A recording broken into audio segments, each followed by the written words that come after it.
Okay, so this probably isn't a fair comparison or anything, but it might just be interesting to quickly look at.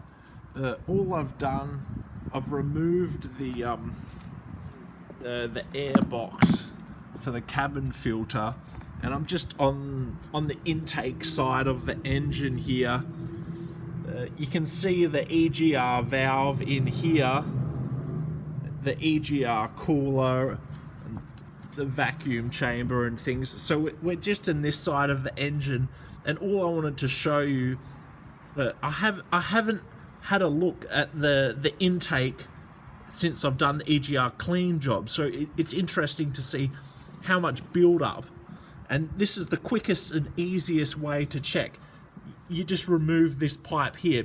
Be careful because it can get really hot. It runs straight from the exhaust system, but you just pull it out and have a look. So this is after I've done the cleaning job. I haven't touched it since. And down in here is where the throttle body is. It connects the EGR valve into the intake and the throttle body. So if there's one place that's going to be dirty, it's here. Let's have a look. You can see all the soot in there. You can see the butterfly in there of the throttle body. You can see the soot build up, and in here you can see the EGR valve.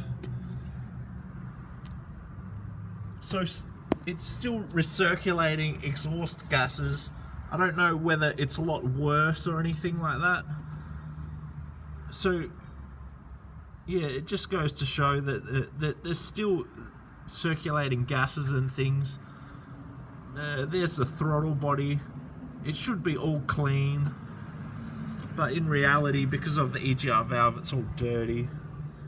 And so I'm just going to go ahead and clean all this up again and put it back in. But this is probably, if you remove this pipe, it's the quickest and easiest way to clean out the throttle body. If you have a diesel intake cleaning spray, you can simply spray it in there. It can clean out a bit of the sludge and things like that. I might do that next. I'll make a quick video on how to do it. It's like the quick and dirty way of doing the intake cleaning job. All you have to just do is remove this one pipe, and look, there's only four bolts you've got to remove, and you've just got to remove the air intake. So there we go. So we should really get in there and clean that out again. And once again, there's the EGR valve. It causes everybody's problems. But yeah, so we've got the provent connected.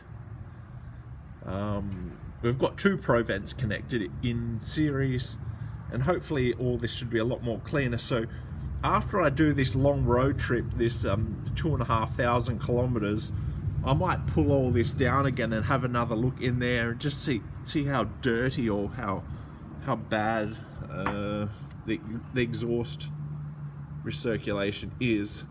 But all you guys out there giving the job a go, I recommend it, because like what I said, once you sort out this intake side of the engine, you sort of understand a lot more on how things work. So there you go. I'll make another video soon.